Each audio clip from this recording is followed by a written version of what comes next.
Hello, Dr. Shane. Hi, good morning, everybody. Yeah, good morning.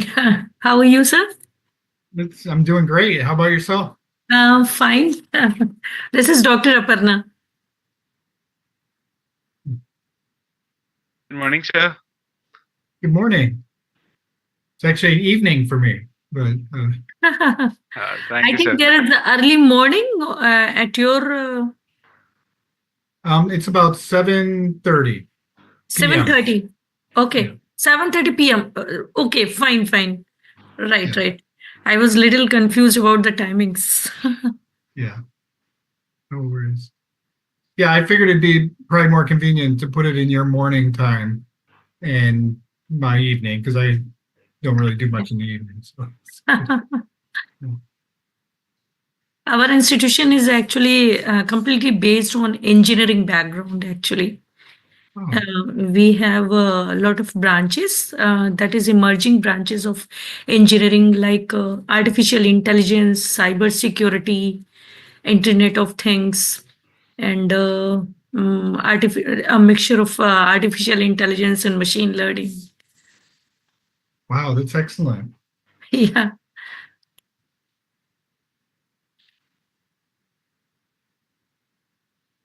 Actually, we inform to all our friends, so kindly join at 9 a.m. So maybe I think it will take some time.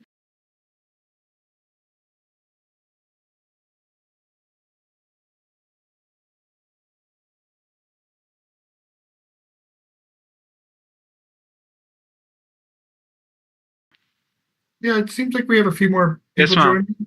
Yeah. Yeah. Shall we start, ma'am? Yeah, absolutely. So what I'm going to do is I'm going to share my screen and then I'm going to start recording. And I think what we'll do is we'll post this on the CSC IEEE website if you guys are okay with that. And so yeah, without further ado, I'll get started. Let me share my screen and start this video.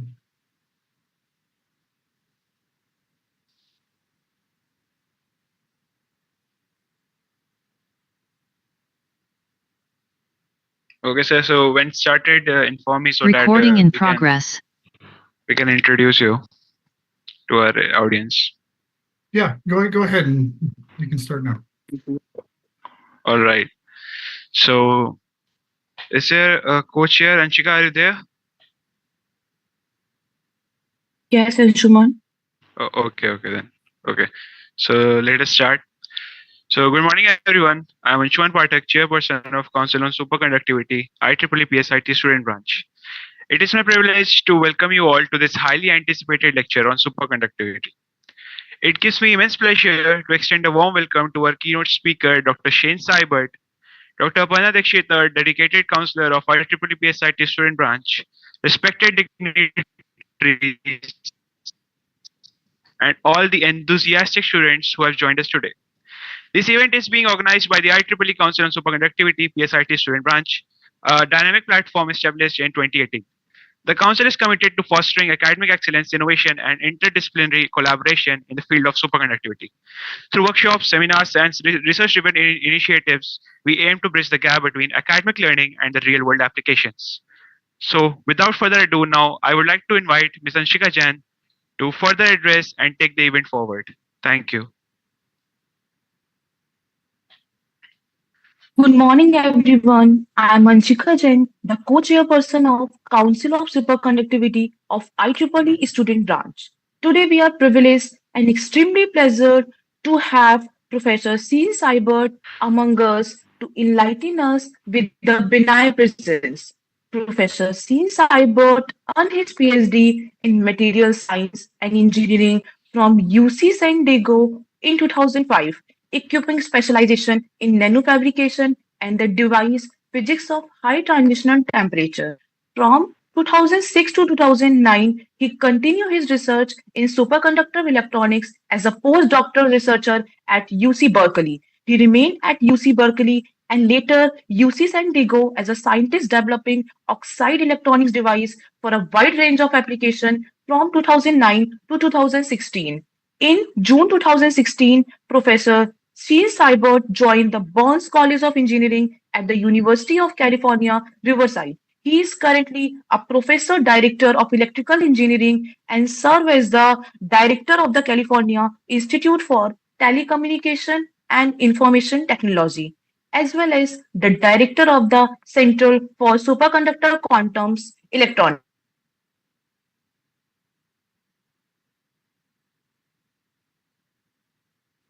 Thank you so much for the kind introduction. I'm going to get started with my lecture. Today, I'm going to talk to you about some work that has been going on for a long time, actually, in high temperature superconducting Josephson junctions.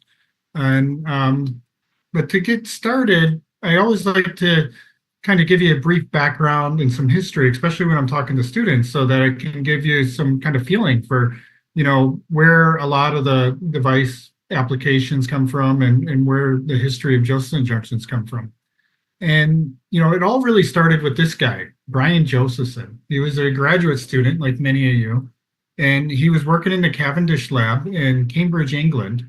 And he was studying many body physics, and there was this famous paper by Cohen, Falikoff, and Phillips, where they were calculating the tunneling properties between two superconducting electrodes separated by an insulator. So you can see here, I have a superconductor, insulator, superconductor, and each superconductor has its own wave function on each side. And they were calculating the tunneling matrix for this.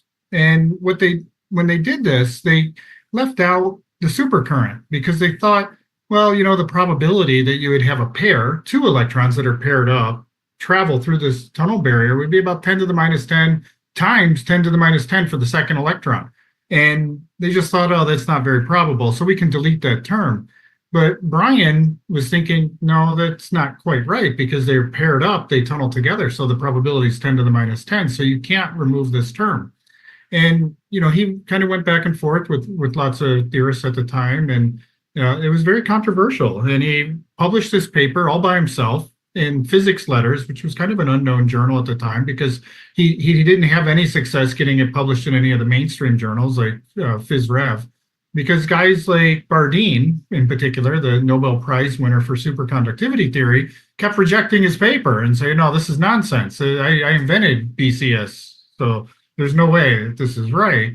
And that's kind of where it stood. But in this paper, there were some key ideas that Josephson put into the paper. And that was, each electrode has a pair wave function that has an amplitude and it has a phase. And the phase is a very important property that will determine this amount of current that can travel through the junction in the absence of a voltage. And if you have a phase difference on either side, so the two electrodes have different phases, you'll have this supercurrent that flows with no voltage. And this can be described by the first Josephson equation. IC is equal to IC sine of phi, where IC is the maximum amount of current that you can put through that device, or the Josephson junction is what we call it nowadays. And there was a second really important equation that Josephson mentioned, and that was the second Josephson equation. And that's if you have a phase difference that changes in time, you'll develop a DC voltage across the junction. And conversely, you can think of that as putting a DC voltage across the junction will cause the phase to evolve with time. And that were the key parts of the first Josephson paper back in 1962. And one of the guys that was interacting with Brian at the Cavendish lab in Cambridge was this guy up here, Phil Anderson. And Phil, another Nobel Prize winner for Anderson localization, was actually visiting Cambridge from Bell Laboratories. And he was the one that was teaching that many body physics class to Brian. And he returned home to New Jersey in Bell Labs, and he thought, maybe there's something to this Josephson, paper. Maybe we should investigate it. So he found a young guy named John Rao, who was an experimentalist working at Bell Laboratories. And John, he tasked with making Josephson junctions. So what he did is, what you can see here on top of this dime over in the corner here is a piece of a microscope slide. So John would cut these microscope slides, so it's a piece of glass, and then he would evaporate a strip of lead on it. So basically, in those days, they'd put a shadow mask over top of it, and they'd evaporate through the mask. And then he would oxidize that base electrode and put a second shadow mask on it to have these crossbars that you can see in the picture. And what happens is now you have lead on with a little bit of oxide in between and another lead bar. So you have a SIS sandwich. And this is the actual picture of the first one. John gave this to me to use in talks that I give. And he took this into the lab and he needed a measurement system. So he built a measurement system. And what you're looking at here is a piece of a switchboard from a telephone set, because he worked at Bell Labs, right? And they were the phone company. And this is where the operators would connect the calls. So he used the wires for connecting the calls to get the signals out of his probe. And then he had wires that went all the way down here into a dip probe, we call it, so that he could cool the superconducting electronics down and measure them inside of a glass dewar of helium. And to get the measurement to where he could sweep out the current voltage characteristics, he built this sweep box. And inside here, you have a big resistor that you can turn like 10 times, and you have more phone jack plugs and a battery so that you could bias your Josephson devices. And John went into the lab and he did measurements on these lead sandwich junctions that he made. And this is what he came up with. He came up with this first paper. And right here, you can see current as a function of voltage. And then right down here, really small, there's a little bit of current coming through. And that's a supercurrent at 0 voltage. And he zooms up in it. In this figure here is just a zoomed in inset. And, you know, he was really happy about this. He's like, wow, I found this, right? And he went and he gave a talk in Maryland, and there was some old superconductivity theorists there, and they were just like, I don't know about this John Rao guy. It looks like maybe it's just a short. How do we know that it's not a superconducting short through the electrodes? How do we know this is a Josephson effect, right? So what he did is he went back to Bell Labs, and Phil was like, well, you forgot about the really important thing in the Josephson paper, and that's how the supercurrent is affected by magnetic field. And you need to go back and measure your Josephson junction in magnetic field, and that's what he did. He measured this curve right here, and this is the actual data set that John plotted. And these points are the critical current of the Josephson junction as he moved a bar magnet across his desk at Bell Labs. So he kept moving it closer and closer, and this is the pattern that it swept out. And this is plotted as the log plot, so it doesn't look like your typical sine of x over x that you get with the Josephson device. But this proved that, you know, this Josephson paper is actually correct. And this was the first documented Josephson junction. But I think researchers afterwards thought that many others have seen the supercurrent and just discounted it. Oh, it's a short. This is a bad tunnel junction. And that was where all this got its beginnings. And shortly after that, there was a lot of people working on superconducting electronics. And there were another two famous theorists working on it. One was at RCA and the other was at Bell Laboratories, Stewart and McCumber. And they developed this theory of a circuit model for these Josephson devices, independent of one another. They did it basically at the same time. The papers got through review and were published within a month of each other. So today we call it the Stewart-McCumber model to give credit to both of them. And what they did is they had this very clever idea of, let's model this as a lumped element circuit, like we like to see in electrical engineering. And the way that they did this is they said, let's put some elements in parallel. And that's what you see here on my slide. So you have your Josephson current, IC sine of phi, in parallel with the resistance, which we like to call RN, normal state resistance. It's just a kind of a name that people have given it. And then capacitance. So you have because you have two electrodes separated by an oxide, that's a parallel plate capacitor. And if we want to write the currents for all these, right, we can add them together. You have IC sine of phi, that's from your Josephson paper. You have V over Rn, that's from Ohm's law. And then you have C dV dt, which is the capacitance current from E and M. And the clever thing that Stewart and McCumber thought to do, is they said, hey, let's take the second Josephson equation and use that to put in the voltage, right? So we can plug that in there. Now we have a term in the phase. And then let's differentiate the second Josephson equation one more time and plug that in for the capacitive term. And now what you have is you have a differential equation where you've eliminated the voltage and you put it all in terms of quantum mechanical phase.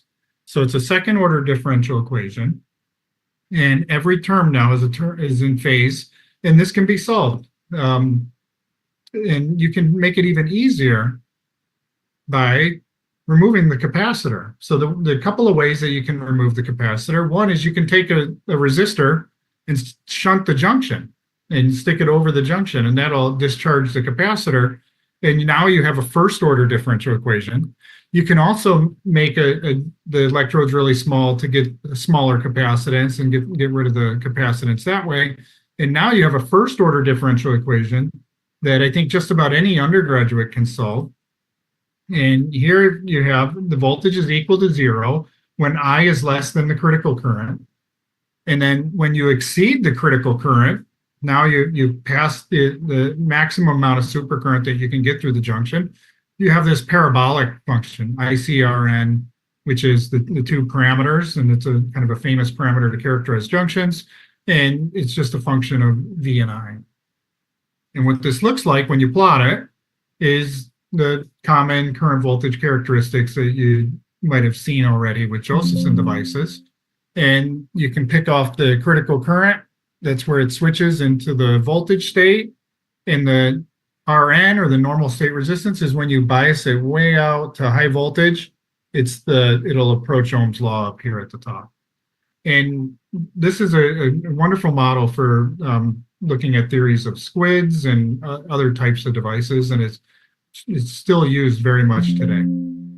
Now, another piece of history that I think is important for kind of the background of my talk is the history of high temperature superconductivity. So high temperature superconductivity was invented by these two researchers at IBM, or discovered, not really invented, but they were working in the lab on oxide materials, and they were measuring the conductance or the resistivity as a function of temperature. And they seen that this one particular system, the barium lanthanum copper oxide system, appeared to superconduct at very high temperatures. Because if you think of the time that this was done, some of the highest TCs were in the A15 compounds, and that was about 23 Kelvin. So they were seeing TCs much higher than that. And they thought, wow, this looks important. I'm pretty sure it's a superconductor. But they didn't want to get beat up by Bardeen or anybody, so they just were really careful, and they published it. And it didn't get too much attention until another fellow, Paul Chu, found that paper and thought, this looks really important. I need to be studying this. So he worked for a while and looking at the different systems related to the Bednorz and Muller paper. And then he got some help from a former postdoc of his, M.K. Wu, who moved to Alabama. And they were all working at synthesizing different cuprate type systems and measuring them and testing them. And this guy right here, Jim Ashburn, another student working in the lab, came up with a couple of substitutions in yttrium barium copper oxide and found that it superconducted at almost above 90 Kelvin. So this is a really high temperature compared to the IBM work just a year earlier. And this was a really big deal. This, now you're above liquid nitrogen. It really set the kind of community afire. Everybody wanted to be working on this. They all went to the biggest physics meeting of the year. Nobody had abstracts on this cuprate superconductivity, but everybody had data to show. So they stayed up all night in hotel room, like a conference room for a hotel, and just kept giving talks on high TC, and everybody kind of forgot about the regular program of the conference. They were like, this is an emergency session. And you can still see some of these talks on YouTube and other videos like that. And, they thought that, this was going to be game changing for electronics, for electricity transmission, levitating trains and so on. And what they found is that it was much harder than they thought.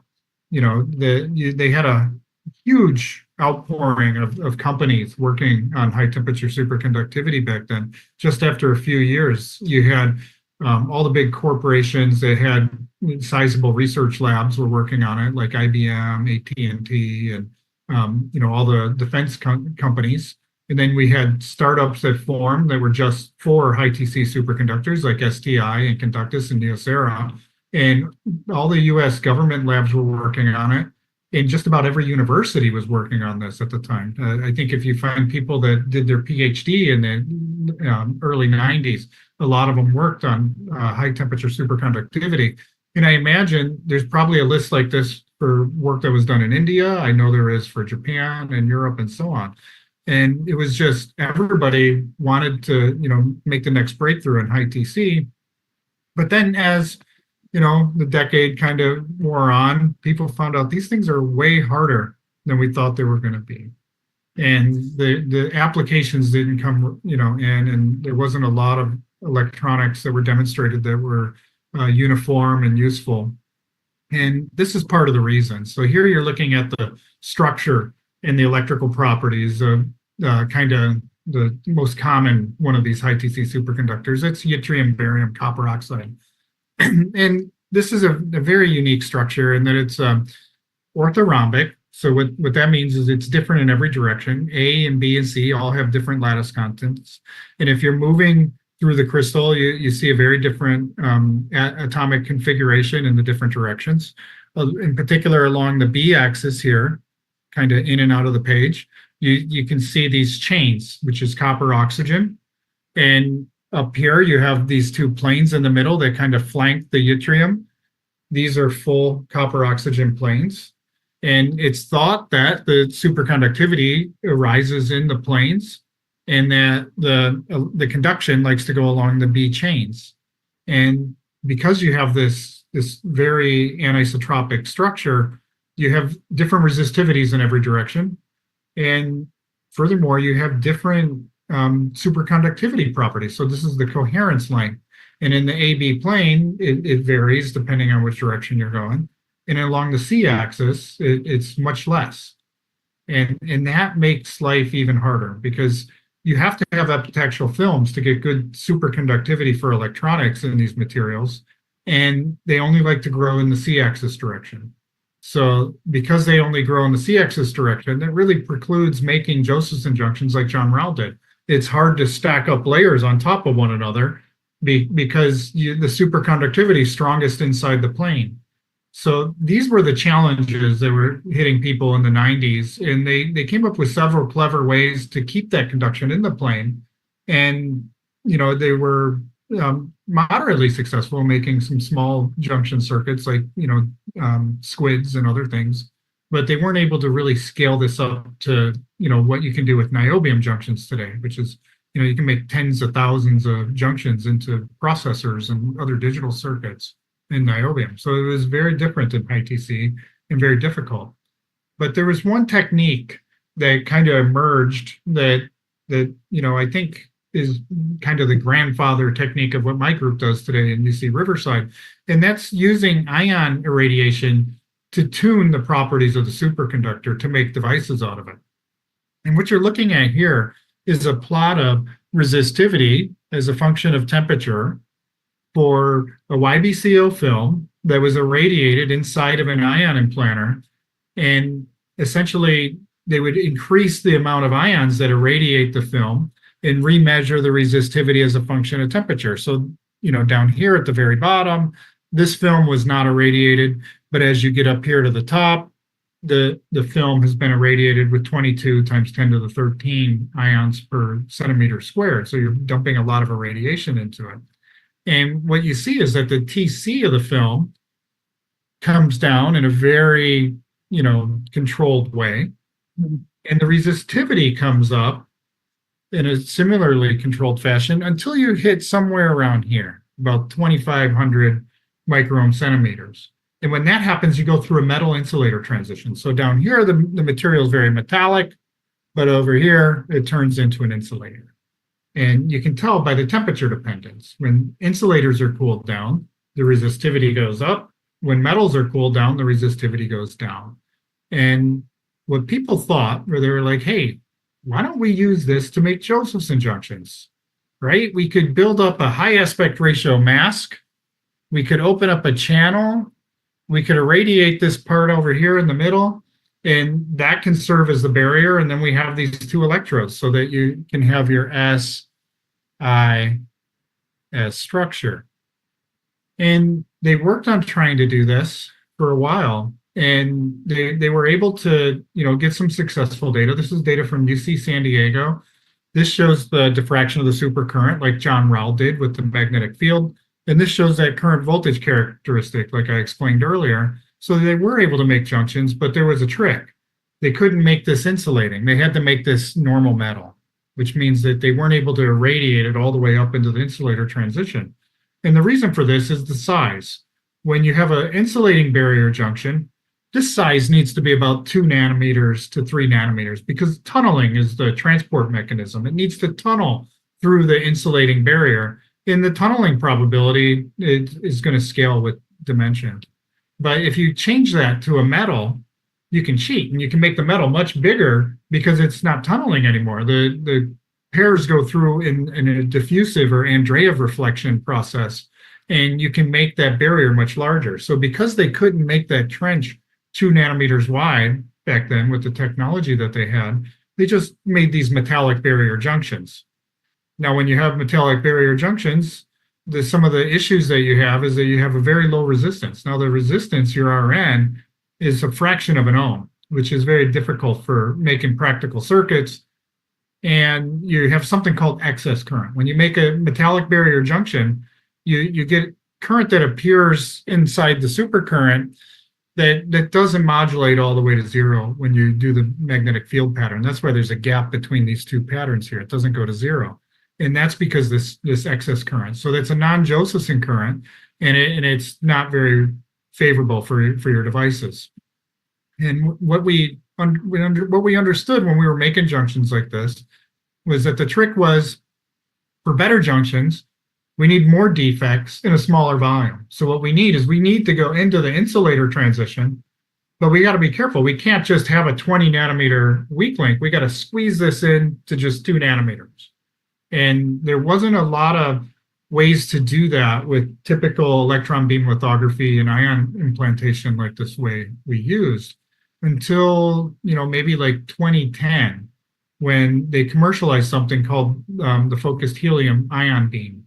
And that's what I'm going to talk to you about now. This focused helium ion beam has been commercialized by Carl Zeiss. And this is a picture of the Zeiss Orion nanofab.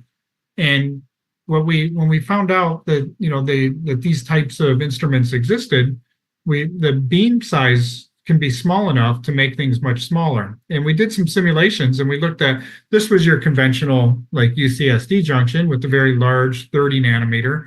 This shows when you implant the film, you'll have like a concentrated defects in the center, and then as you move out to the edges, it becomes less and less irradiated.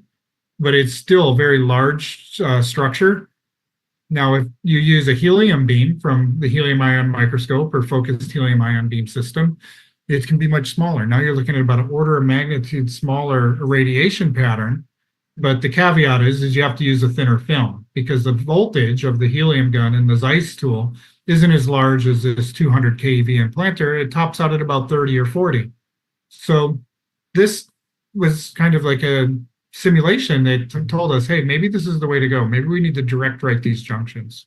But now I'm going to take a kind of a break from superconducting electronics and tell you a little bit more about the helium source because it's unique and I think it's really interesting. So this is a kind of a model of what we call the gas field ion source. And the gas field ion source starts out with, you have this vacuum vessel and you pump this thing down to really low pressure. So like MBE level pressures, like 4 times 10 to the minus 10. And you have a emitter wire here that's made out of tungsten, and it's a single crystal of tungsten. So it's very crystalline, and you sharpen it to just a few atoms. and then you cool that tungsten wire down using liquid nitrogen, and you apply a high voltage to that filament with respect to this extractor plate here. And then you put a little bit of gas in there. And what happens is you get an electric field that's set up between the tip and the extractor. It's very large electric field. And the gas wants to go to the tip because it's cold, right? It's like a cryo pump. So as the gas moves towards the tip, the electric fields get stronger and stronger and stronger, and eventually it ionizes the helium before it can even get to the tip. And it rips an electron off the helium, and now you have a helium ion. And then the helium ion follows the electric field because it's now a positive ion and gets accelerated towards that extractor. Now, if you put a hole in the extractor, you can get some of the ions to move through. And if they put a stimulator screen at the end, you can actually look at the picture of the tip. So these are the beamlets of helium that are coming off the tip. So right here, you can see all the field ionizations that are occurring, and it shows the picture of the crystal of the tungsten tip. And this was probably the first time that people saw atoms or saw a picture of atoms. And this was in the 1950s by Professor, I believe, Muller. And, these sources weren't really popularized until many years later, 60 years later, because when you have a source with all these different beamlets coming off, all your current is kind of divided up between the different beamlets. So you really don't have enough current in here to be useful for anything except make pictures of atoms on a screen. But if you fast forward to kind of the next century, people that work at Carl Zeiss figured out, hey, we can sharpen this tip. They found a way to sharpen it to just 3 atoms in the center and then another ring on the side. And then it's so sharp that none of the other atoms produce much current. So all your current is concentrated into those 3 atoms.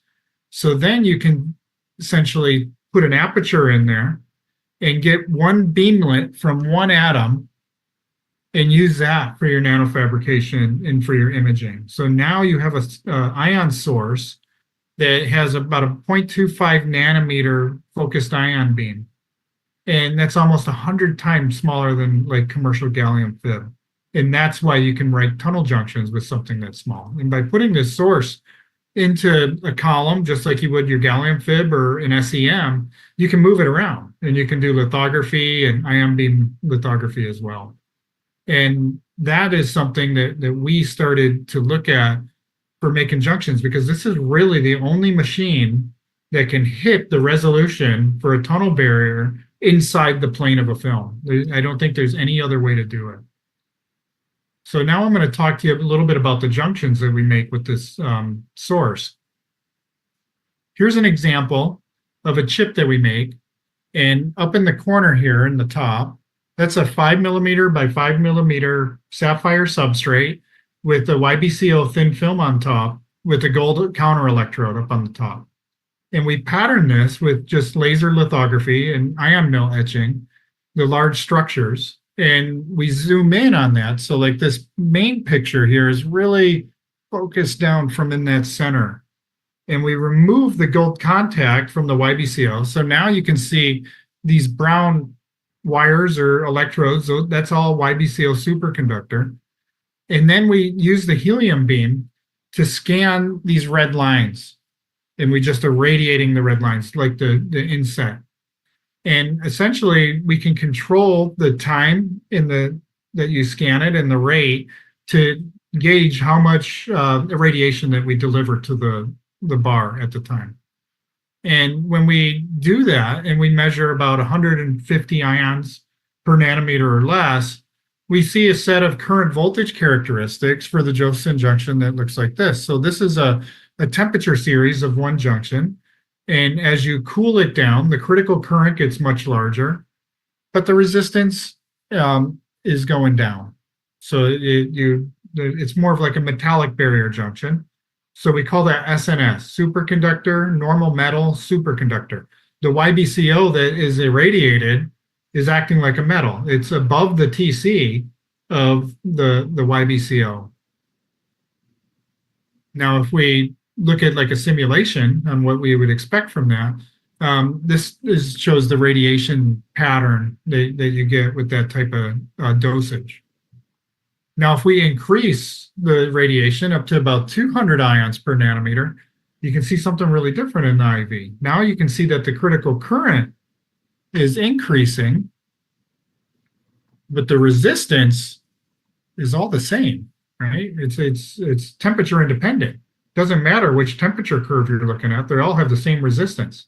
And we call this tunneling state because and when you tunnel, the temperature has no dependence, it's flat. So we call that SIS, superconductor, insulating superconductor. And now you see that you have more defects concentrated inside the center. So we think we converted the material to insulator in this case. Now, if we go even higher, and we go to greater than 250 ions, or up to like 300 ions per nanometer, now you have something completely different. And that is you have a crossing point, and now the resistances are going up. So your material has some insulating shunt that has this resistance that goes up as you cool down. And what we think is happening is that now as you put more radiation in, it spreads out into a cone, and that you're tunneling here at the top, but you have normal transport down here, and that one is taking over after you exceed the critical current. And so we have these three different types of junctions that we can make just by turning the dose knob. Now, if we were to fit these data and pull out their resistance as a function of temperature, you can see now that for the lower doses, they're very metallic. But as you go up to the higher doses, the RN looks more like an insulator. So we're going through that metal insulator transition, just like I showed you from the early Bell Labs data back in the old days. Now, furthermore, we can look at the critical current, and the critical current for the low doses keeps going up and turns into an excess current, like we expect for SNS junctions, where these ones turn over and flatten out, which is more like a more conventional superconductor. Now, what was really kind of amazing about this work is when we first did this study, we took that same curve from the SIS junction and we biased it out further. So now if you're looking down here, this is 60 millivolts and this is 100 microvolts. So this is about 3 orders of magnitude, 1,000 times different scale. And as you start to bring it out, you get a current voltage characteristic that looks, now it really shows the tunneling of the tunnel junction. And so you have this supercurrent that's really sandwiched way down here, and then this looks like a tunnel junction. Now, using a lock-in amplifier, we can take a derivative of this curve, and what that'll give you is that gives you the density of states. So now you're looking at the density of electron states. And here's the supercurrent in the middle, and then you have the gap edge from the energy gap. And this was the first time somebody really was able to show that, we could tunnel inside the plane of YBCO in an all YBCO junction. People have tunneled before using scanning tunneling microscopes, but they didn't have that supercurrent there in the middle. You need 2 superconducting electrodes to observe that. And I think there was another couple of things that kind of stirred some controversies. Some people think that this shows that there's D-wave states in here because it has the shape like what one would expect for a D-wave superconductor. But when we look at the temperature dependence of the peak, it shows a BCS temperature dependence. So some people that believe in S-wave superconductivity thought that this was a clear signature of S-wave, and people that believe in D-wave superconductivity thought it was a signature of D-wave. so we didn't make any comments on that. We just said, yeah, it's one or the other, right? But I think this was a really interesting result that kind of took people by surprise, because the helium ion microscope allowed us to make something that was like 2 nanometers. And that's even below what you can do with electron beam lithography. So I think that was a real big breakthrough in YBCO that lets us do a lot of different structures and devices that we weren't able to do before. And I'll show you a lot of that towards the end of my talk. But the next thing I want to talk about is one more real enabling technology that the helium ion microscope gave us in superconductivity. And that's what I call nanowire junctions. And YBCO, remember I showed you this picture of this crystal. It's really fragile, and the oxygen is held in there and it wants to move out, and it's different in every direction. When you try to pattern small structures by etching it with the ion mill or chemical etch, you're limited in feature size, because if you go much smaller than a micron, then the oxygen just comes out. And the same effect that you use to damage the film, it turns into an insulator, and you're trying to keep it at superconductor. So one of the issues is that all the feature sizes in early YBCO electronics were actually pretty large. And what we figured out that we could do with the helium ion microscope is that we could use the microscope itself to do the patterning at the small scale. So we could make that bridge 4 micrometers where we know it'll be pretty stable and not degrade the material. And then we just went in with the beam and used the beam to write the structure and bring the constriction down so that we could make more fine features. And what we did is we did an experiment where we varied that dimension and measured the critical current voltage characteristics, because when this electrode is superconducting and this electrode's superconducting, it's a 4-point measurement on here. And what that allowed us to do is to do this data here, where now you're looking at current voltage characteristics. They all have the same ICR product of 400 microvolt, but we changed the dimension, 4 micron, 2 micron, 1 micron, and so on, all the way down to 50 nanometers. And what you see is that the only thing that we changed is the ratio between the critical current and the normal state resistance. So now if you plot the critical current as a function of junction width, it scales linearly like one would expect. And the normal state resistance is going up, but it's not R that you want to look at, it's 1 over R, it's the conductance. So we can look at the conductance, and that scales perfectly linear as well. So what this shows you is that you can use the helium ion microscope to pattern things down to at least 50 nanometers. And we've actually gone much smaller than that. And some of the circuits that I show in the end in the digital, we have circuits that go down to about 10 nanometer resolution. But now I'm going to talk about some nice work that one of my former PhD students did at Riverside. And it was more physics-based to really study the anisotropy of the high-temperature superconductor and see what we can learn about it to try to improve our device yield. Because one of the problems with high-temperature superconductors is if you make 10 Josephson junctions, they all have slightly different critical currents and resistances. So you don't have a high uniformity between the different devices. And when you're working with niobium junctions, they're very uniform. You can print, thousands and thousands of them, and they all behave the same. So we wanted to learn more about how the material is affecting the ICR product. And so we did this study. So one of the first things we did is we created a set of electrodes that all go down into about a 25 micron, or smaller than 25 micron, about a 10 micrometer dot in the center. And the red lines here are where we position the Josephson junctions. So now you have Josephson junctions positioned along the different crystalline axes, and we have the tunnel current going in different directions. And we measured that superconducting energy gap, just like I showed you earlier. And what it shows is that the conductance, dIdV, is changing as a function of angle. It's actually shifting up. These curves weren't shifted for clarity or anything. That's the actual conductance. And the peak is changing, where the peak position is, right? It's getting skinnier as it lifts up. And if we want to plot that on polar plot, you can really see now the conductance is in red and the energy gap is in white. And what you see is as the conductance goes up, the energy gap gets kind of squished and gets smaller, and vice versa. As the energy gap gets bigger, the conductance gets smaller. So these things are inversely related, and it's what one would expect from the proximity effect. When you have a higher conductance in a superconductor, it will suppress the gap.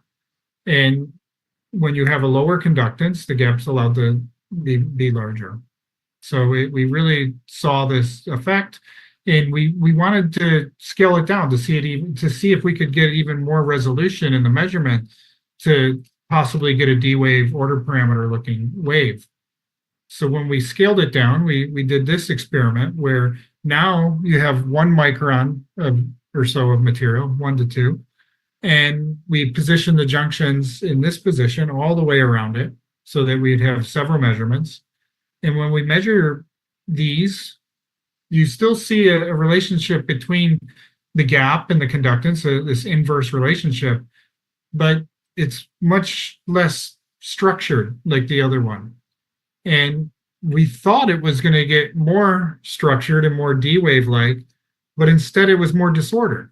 And the way we interpret this now is that when you have a disordered film, you can see the grain size in the films here. They're really small. That the smaller the junctions get, the more of the disorder that you're going to see. Because in the larger scale bridges, you're integrating over larger numbers of disorder, and it starts to smear things out, and you get this nicer looking curve, where when you're measuring at a smaller scale, you can really see the local effects are amplified, right? And now we're starting to see, oh, maybe this is why Josephson junctions in high TC are so have high spread, is that you have this more randomness in the material itself.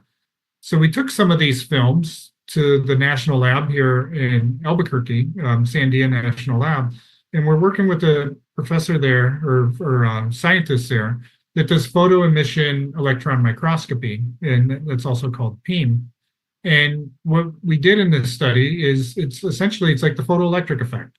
You're sending in photons with a laser, very high frequency laser, and then you're ejecting electrons, and you're measuring their work function, and you're using an electron detector to measure it. And here's the different domains that we see in the YBCO film. And you can map that over to a work function. So you're getting different work function grains inside the material itself at about this scale. And we, can assign work for energy to the connecting domains versus the dispersed domains. And we think that the connecting domain shows a barium oxide termination, whereas the dispersed domain is the copper oxygen plane. So we're getting different layers of the crystal that's left up on the surface. And it really shows that you have a lot of these grain boundaries inside the film, and you're averaging over several of these different grains when you're making a Josephson junction. So I think one of the keys here is for better high TC materials, you need to reduce these numbers, get these grains bigger, or you need to learn how to navigate these better, where you can possibly orientate your junctions different or move them to different places that avoid large defects and so on. But with that, I'm going to transition now to applications. I'm going to talk now about some of the different applications that we've been working on using these high TC junctions. So the first is nanosquids. And just like with Josephson junctions, I'd love to give a little bit of history about the squid for those of you who might not understand or know what squids are. And squids are superconducting quantum interference devices, and they were invented by Ford Motor Company. And this is like when auto companies used to do like fundamental research back in the day. And I grew up in Michigan, so I'm proud to say, Ford, developed the squid. And it was this team of guys, Lamb, Zimmerman, Silver, Jaklovic, and Mercereau. And they were working in their lab doing NMR, and they kept getting strange oscillations in their NMR signals and stuff, and they weren't sure what it was. And then they realized that there was some shorts in the wires that was forming like a Josephson junction. And they were able to figure this out and produce like a prolific amount of papers within like a year and a half, like all these PRL papers on what they called the squid. And here's kind of the first paper, but there's several more right after that. And, you know, in a nutshell, what a squid is two Josephson junctions in parallel and connected on a superconducting loop. And when you have a magnetic field that penetrates the loop or a flux, it will create an oscillating voltage that oscillates back and forth between the junctions. And this voltage you can think of in terms of optics, right? If you're familiar with optics, a Josephson junction you can think of as a single slit diffraction, whereas putting two slits together, now you have the diffraction interference between the two. And that's essentially what a squid is that you're looking at interference between the two supercurrents in the junctions. And the nice thing that you can do with squids is they have some of the highest sensitivity to magnetic field of any sensor. You can measure less than 2 femtotesla at a hertz. So that means you can look at brain waves and hearts and all kind of biological signals. They have a very large bandwidth. You can run them in what's called a flux lock loop and measure from DC to basically 20 megahertz in that.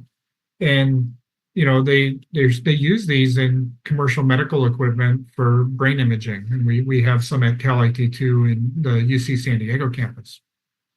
Now, we started working on high TC squids, a different kind of flavor of squid, not so much for the high field sensitivity, but for making electronics that can be used for output drivers for digital. And here's an example of one of our high TC squids, or what we call the nano squid. And we do this on the helium ion microscope using kind of the nanowire junctions that I showed you and the ability of the HIM, the pattern. So we start with just an island of YBCO that's here in the photograph. It also shows the contacts that we use. But on the right, it shows the helium ion micrograph. In the helium ion micrograph, the dark spots are the insulating lines that we write with the helium ions. And these lines serve as electrical isolation. So these are 10 nanometers thick, and it's just a pure insulator that we write with a very large dose. And the same thing here, up at the top. And that isolates the squid. There's a Josephson junction written in here, and there's the loop that's going to collect the flux. So we shine the flux through there, and we have interference between these two Josephson junctions. And one of the tricks that we do is because we can put an isolation line really close to the squid, we can pass a large current here. We call it the control current, I control.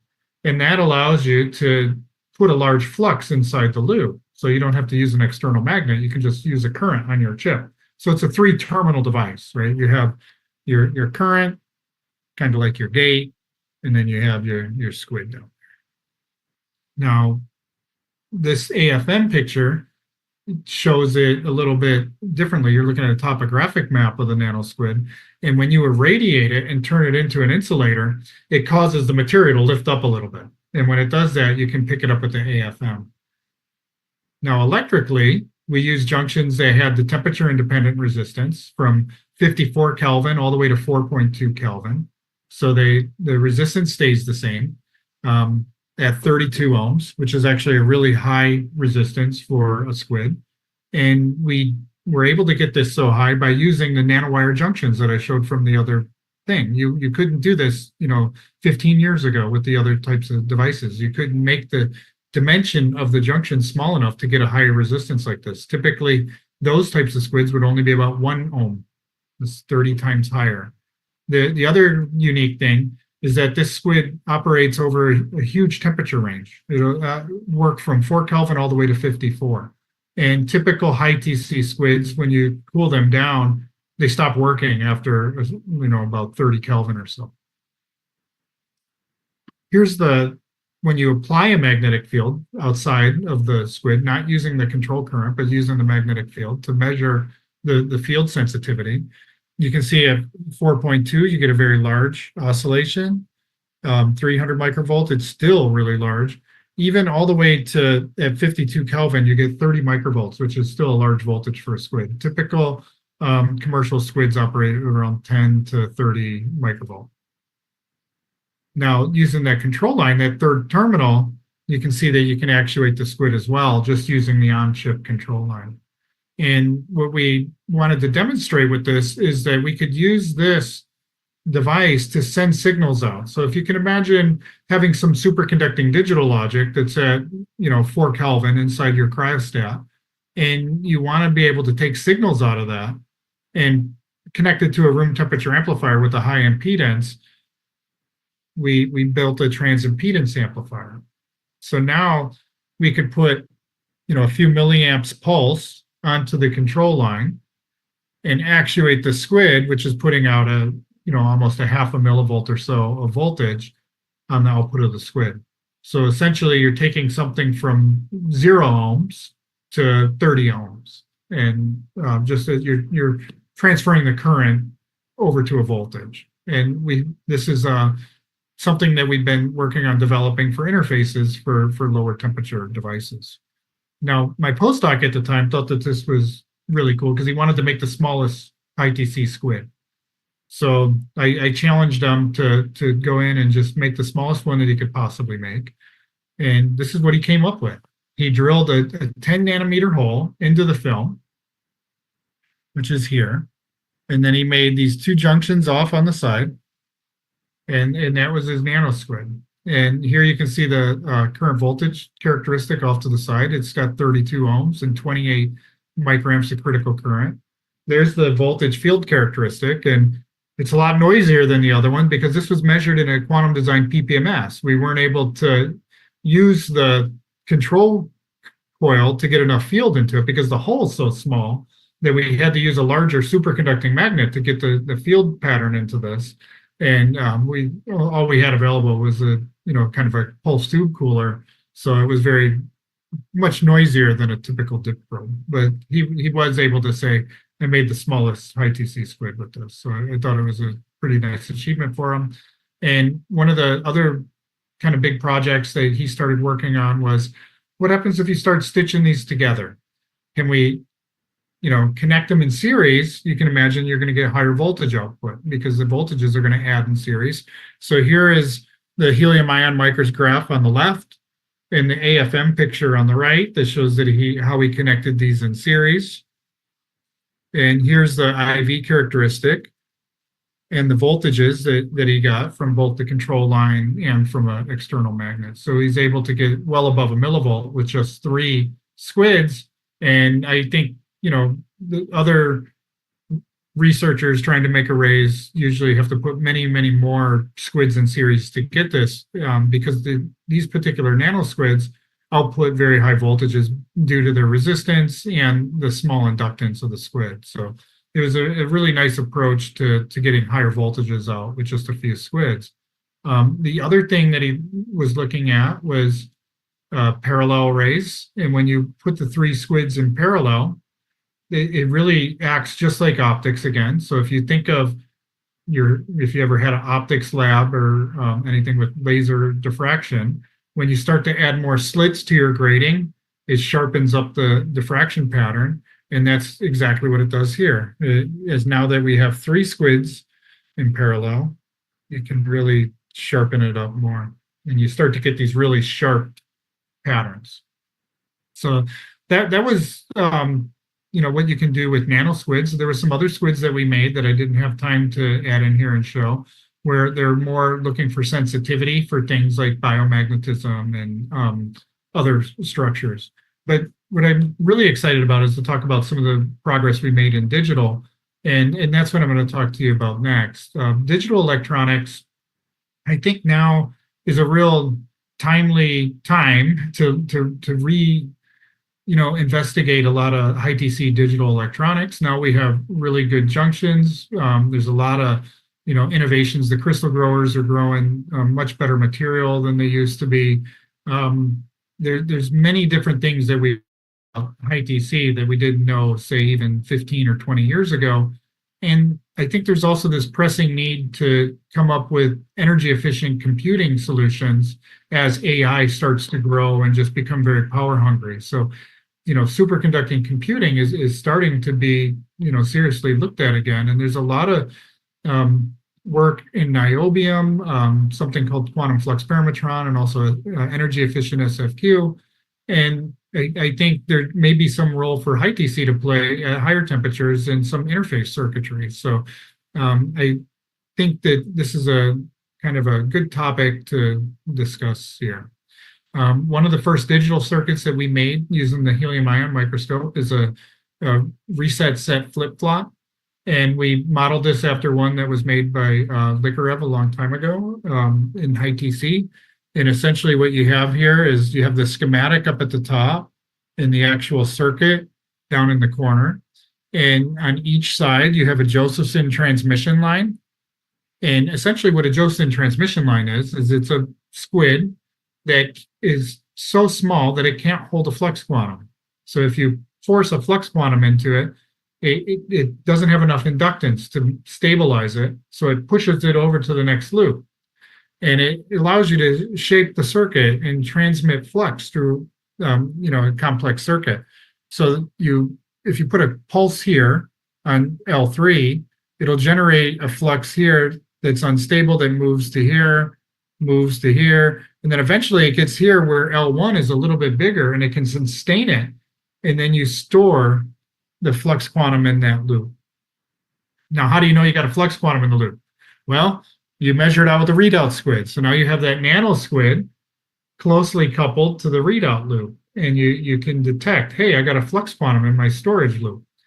Now, if you want to reset it and get rid of it, well, you send an anti-flux quantum this way. So you send one polarized the opposite direction. And it moves, can't stay here, can't stay here, can't stay here, and then it goes in here. And when it moves into the storage loop, it annihilates it. So it annihilates the one in there, and now you're set back to zero. So that's how the operation of a RS flip-flop works in flux quantum logic. And here it shows that, the actual data for our device. This is the current on the set. This is the current on the reset. And this is the state of the readout squid.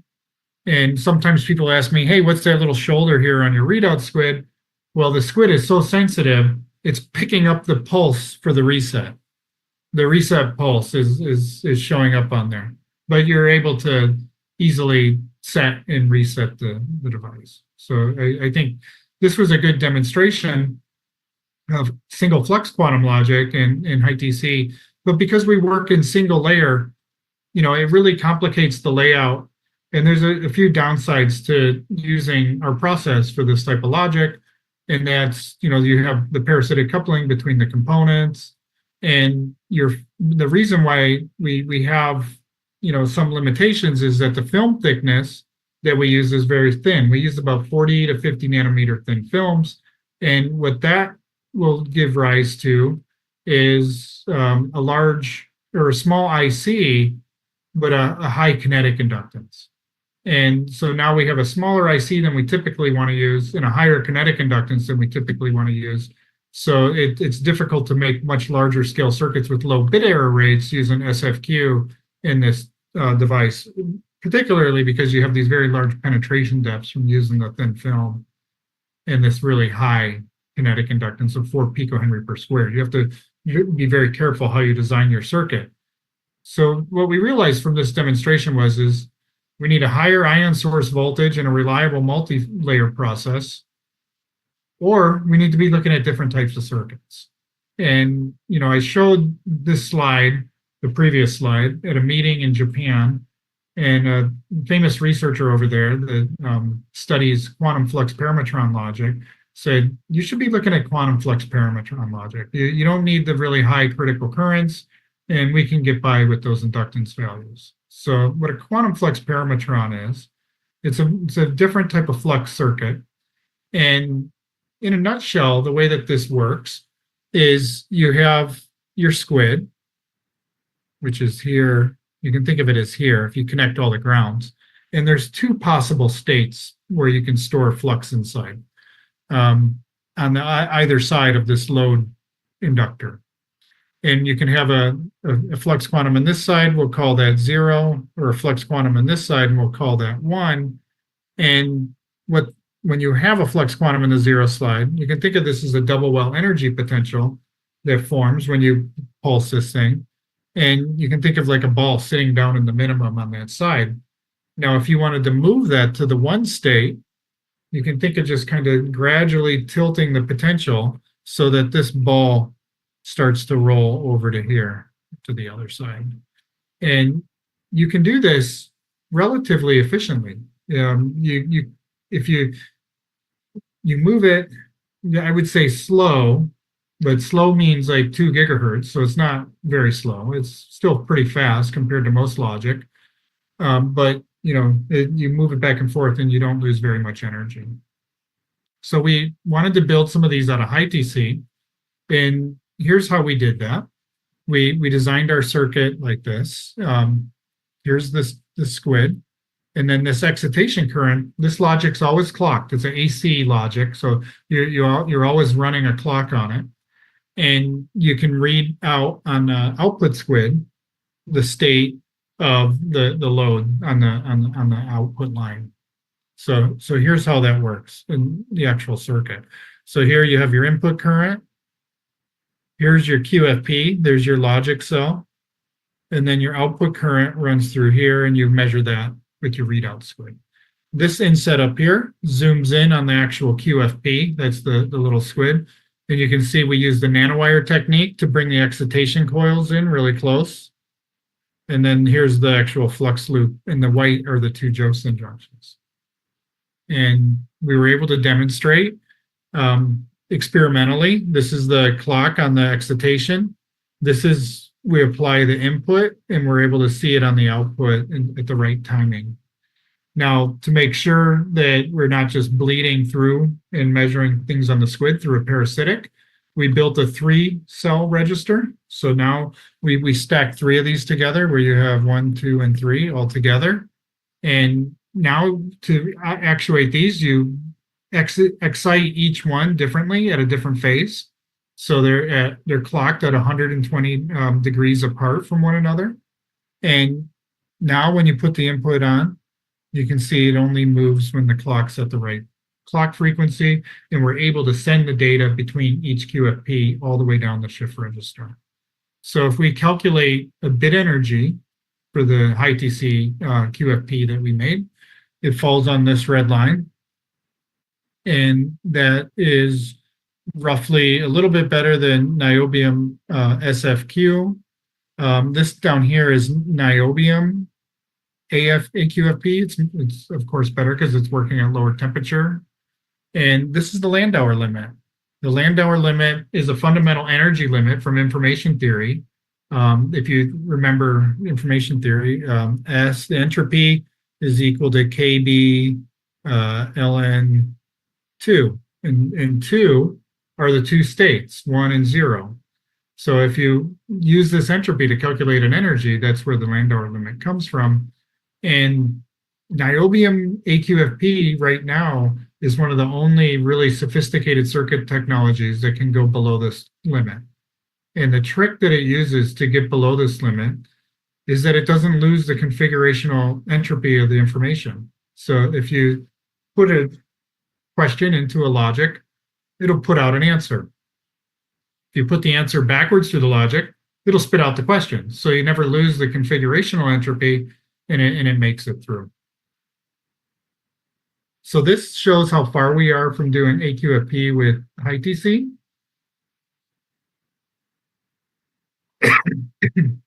Here is a parameter, beta L and beta Q. And beta L is a parameter that's related to the squid, and beta Q is related to the QFP. We're about here. So we're not quite on this chart, but we're close.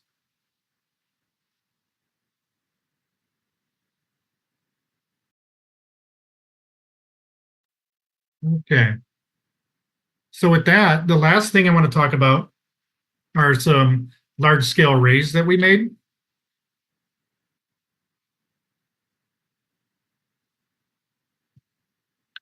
So the reason we made these arrays was for for long junction electronics. A short junction is when you have a critical current in your device. One moment. The device, the difference between a short and a long is the electrode gets really wide. And when the electrode gets wide, you get a different type of pattern in the voltage or the critical current than you would for a short. And this kind of gives you an example. The pattern gets more linear in the long junction. So for making amplifiers, it's useful to have this linear dependence. So using our helium ion microscope, we designed this circuit that had over 2,600 junctions in it. Each one of these little squares that you see is a lithography field, and we stepped out the different devices and wrote all these. It took about, I think, 1 hour of operation time. And if you were to do this manually, it would take about 32 hours. So it was a very difficult experiment, but my student was able to get it done. And this is the magnetic field pattern that you get. To use this as an amplifier, you essentially you localize the device to the linear region, so right around here. This gives you a large, tens of millivolt dynamic range. And we put this into a solid nitrogen cooler where we freeze the nitrogen so it goes down to about 50 Kelvin. And we did some two-tone experiments to find out where the intermodulation products come in. And what we found is that we could operate this device up to about 35 microtesla, so it could operate pretty close to Earth's field. So it was a sensor that we used for really high dynamic range sensing. So this kind of is in contrast to the nanosquid that shows you the kind of the smallest things we can make. This was pretty much one of the largest circuits that we made. And with that, I'd like to thank all the students and people that contributed to the slides that I showed today. Here's a picture of our machine and the people that fund our work. And happy to answer any questions that you have.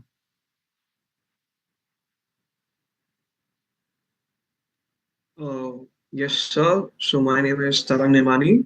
IEEE Recording PSIT stopped. Council of Superconductivity. I hope everyone found this lecture insightful and informative.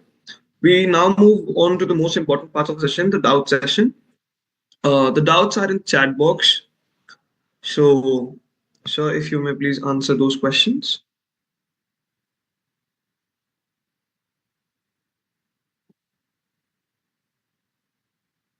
The first one is from Sumit Singh. Why is capacitance important in Macumber? So in the Macumber model for the RSJ, you can eliminate the capacitance with certain devices. And it's so like in the devices that I showed you, capacitance isn't important.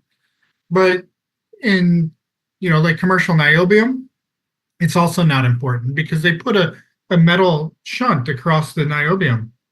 But in some devices, it's very important when the resistance gets really, really large or the capacitance is sizable. And in that case, you'll get hysteresis where your device switches on a particular critical current, but it returns to a lower critical current. Okay, so we call these hysteretic junctions. And usually people shunt them so they don't do that. But early logic from like IBM utilize that. Yes, sir. So we have limited time. So I'd like my co-chair Ananya to represent the vote of thanks. Thank you, sir. Your expertise and engaging presentation have truly expanded our understanding of this topic. I, Ananya Mishra, co-chair of Council on Superconductivity, also expresses my heartfelt gratitude to Group of Directors, PSIT, Dr. Manmohan Shukla, Director PSIT, Dr. Sanjeev Kumar Bhalla, Dean PSH, Aarti Saxena, Counselor IEEE PSIT Student Branch, Dr. Aparna Dikshit, and the enthusiastic participants whose active participation have made this event a success, and to the IEEE PSIT Student Branch team for their dedicated efforts in organizing this event.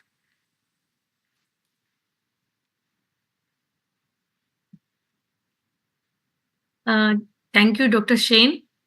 This was very informative session, and I think there are so many things what we can do under your supervision, if you allow, if you accept our invitation.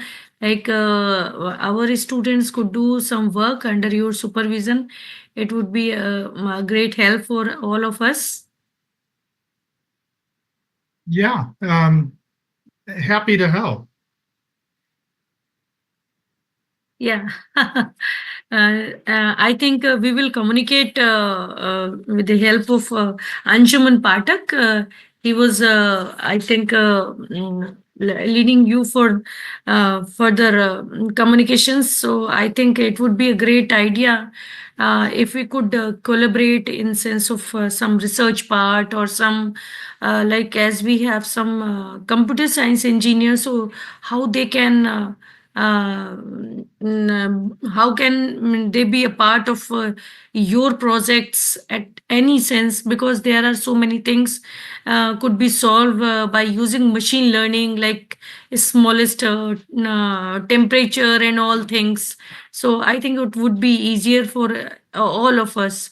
Even we are inviting you as an offline session in our country also at our premises. If you accept our invitation, please. After this, I think we have a Christmas celebrations.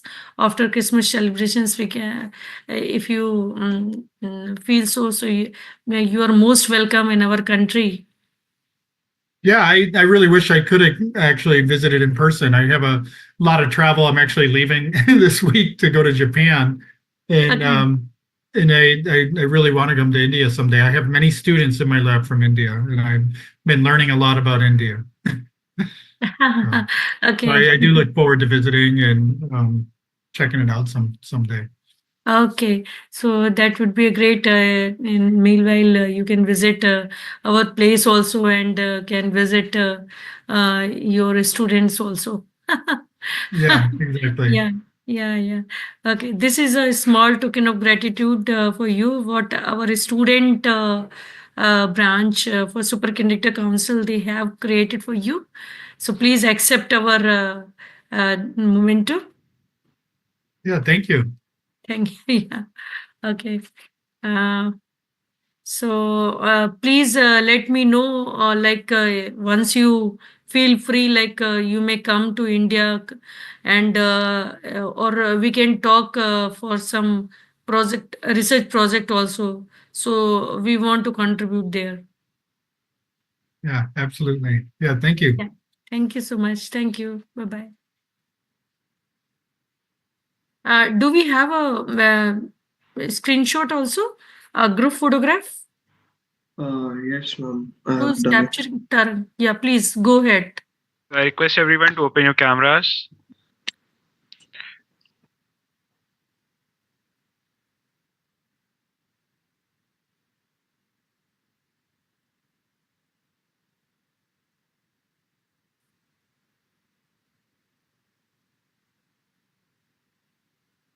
Yes, ma'am. Done. Is it done? Yes. Okay. Thank you so much. Thank you, Professor. Shall we leave now?